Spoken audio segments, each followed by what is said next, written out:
wabarakatuh. Perkenalkan, nama saya Keisha Suci Ramadhani. Berdirinya saya di sini, saya akan menjelaskan tentang metabolisme protein. Baik, yang pertama-tama kita akan membahas tentang pengertian. Pasti kalian belum tahu kan apa sih pengertian metabolisme protein? Metabolisme itu berasal dari bahasa Yunani, yaitu metabolik, yang berarti perubahan. Metabolisme adalah suatu proses perubahan kimiawi yang terjadi di dalam tubuh. Sedangkan protein adalah salah satu makromolekul yang terdapat di berbagai jaringan dalam tubuh, interstitial, dan cairan darah. Protein adalah sumber asam amino yang mengandung unsur-unsur C, H, O, dan N yang tidak dimiliki oleh lemak ataupun karbohidrat. Nah, ada beberapa fungsi protein, yaitu sebagai enzim, alat pengangkut dan penyimpanan, pengatur penggerakan, penunjang mekanis, pertahanan tubuh dan imunisasi, media perambatan impuls syaraf, dan pengendalian pertumbuhan. Dan ada pembagian protein terbagi dua, yaitu esensial dan non-esensial. Asam amino esensial yaitu adalah asam amino yang tidak dapat dibentuk dalam tubuh manusia, melainkan harus ada asupan asam amino dari luar tubuh manusia itu sendiri. Yang kedua yaitu ada asam amino non-esensial.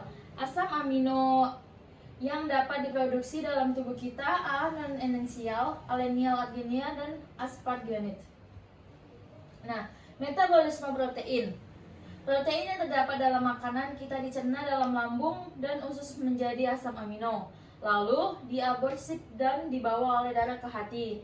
Nah, lalu sebagai asam amino diambil oleh hati, protein dalam sel tubuh dibentuk dari asam amino. Dan bila ada kelebihan asam amino dari jumlah yang digunakan untuk biosintesis protein, maka kelainan asam amino akan diubah menjadi asam ketot yang dapat masuk ke dalam siklus asam sitrat atau diubah menjadi urea. Hati merupakan organ tubuh di mana terjadi reaksi katabolisme maupun anabolisme. Nah, ini ada istilah dalam metabolisme protein, yaitu penguraian protein dalam tubuh, asam amino dalam darah, reaksi metabolisme asam amino, pembentukan asetil koenzim A, lalu metabolisme beberapa asam amino, dan siklus urea. Penguraian protein dalam tubuh. Secara garis besar, metabolisme protein yaitu asam amino dibuat dalam hati atau dihasilkan dari proses metabolisme protein dalam hati dibawa oleh darah ke jaringan untuk digunakan. Proses anabolik atau katabolik juga terjadi dalam jaringan di luar hati. Asam amino yang terdapat dalam darah berasal dari 3 sumber. Absorpsi melalui dinding usus, hasil pengolahan protein dalam sel, hasil sintesis asam amino dalam sel.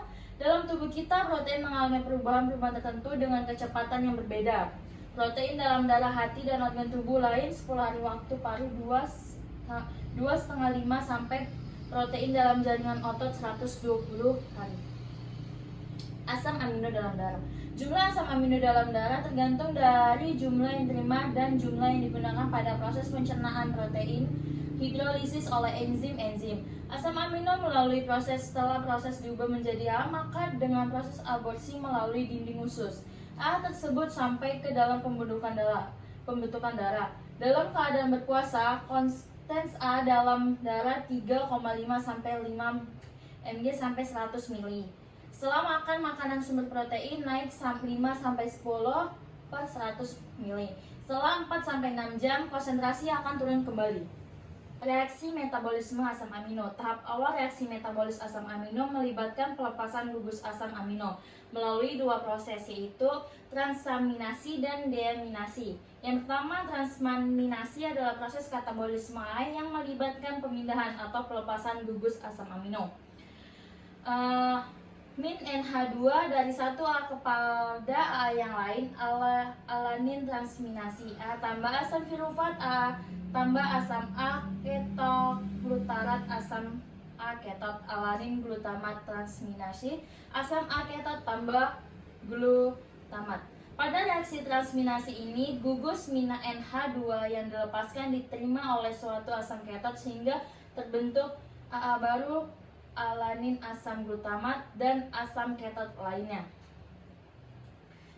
Deaminasi oksidatif. Pada reaksi deaminasi, gugus min NH dilepaskan dalam bentuk amonia yang kemudian dikeluarkan dari dalam tubuh dalam bentuk urea dan urin.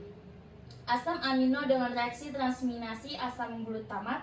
Dalam beberapa sel misalnya bakteri, asam glutamat dapat mengalami proses deaminasi oksidatif yang menggunakan glutamat dehidrogenesis sebagai katalis.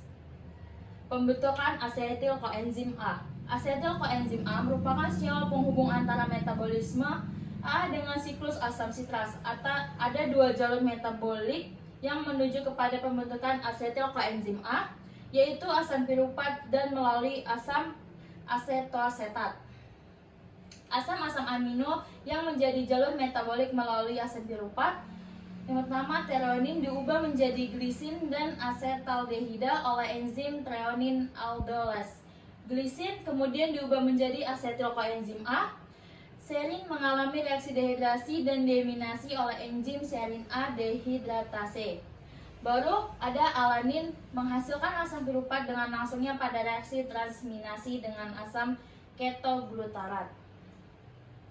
Metabolisme asam amino. Asam amino dibedakan menjadi asam amino esensial dan non-esensial. Berikut metabolisme beberapa asam amino. Yang pertama yaitu asam amino non-esensial, alanin. Alanin dapat diubah menjadi asam piruvat melalui proses transminasi sebagai berikut, yaitu reaksi tersebut bersifat reversibel. Asam piruvat merubah senyawa yang terbentuk pada jalur metabolisme karbohidrat.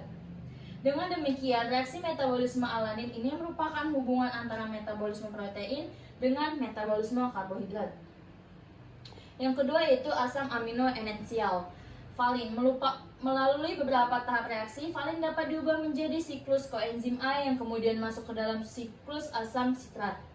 Dalam metabolisme ini, mula-mula valin diubah menjadi asam ketoisofalerat dengan cara transaminasi. Selanjutnya, asam ketoisofalerat diubah berturut-turut menjadi isobutirat koenzim A dan succinil koenzim A. Biosintesis valin, suatu asam amino esensial, hanya terjadi dalam tubuh dengan organisme mikro. Siklus urea. Senyawa yang tergolong di dalamnya sebenarnya merupakan hasil akhir dari satu rantai reaksi yang bila mana tidak diekskresikan akan membahayakan sel atau jasad hidup itu sendiri. Senyawa bernama N misalnya adalah NH3 yang karena sifatnya yang toksis kemudian diubah menjadi urea atau asam urat. Siklus urea mencakup beberapa siklus, yaitu reaksi yang pertama reaksi sintesis karbani fosfat, yang kedua reaksi pembentukan sitrat, yang ketiga reaksi pembentukan asam argininosuknitat. Yang keempat yaitu penguraian asam argininosuknitat. Dalam reaksi ini asam argininosuknitat diuraikan menjadi arginin dan asam fumaat. Yang kelima yaitu penguraian arginin. Reaksi terakhir ini melengkapi tahap reaksi pada siklus urea. Dalam reaksi ini arginin diuraikan menjadi urea dan ornitin. Nah, kesimpulannya, metabolisme protein dalam biokimia merupakan proses dinamis dan terintegrasi yang melibatkan sintesis protein, anabolisme, dan degradasi protein atau katabolisme. Proses ini krusial untuk pertumbuhan, perbaikan jaringan, dan regulasi berbagai fungsi seluler. Sintesis protein melibatkan transkripsi gen menjadi mRNA, diikuti oleh translasi mRNA menjadi rantai polipeptida di ribosom. Modifikasi pasca translasi seperti glikolisis dan fosforilasi menentukan fungsi dan lokasi protein. Proses ini membutuhkan energi dan berbagai enzim serta diatur oleh faktor-faktor seperti hormon dan nutrisi. Singkatnya, metabolisme protein dalam biokimia adalah proses yang terintegrasi, terkontrol secara ketat, dan esensial untuk kehidupan. Pemahaman yang mendalam tentang proses ini sangat penting untuk memahami berbagai aspek fisiologi dan patofisiologi. Nah, sekian presentasi dari saya ucapkan terima kasih. Assalamualaikum warahmatullahi wabarakatuh.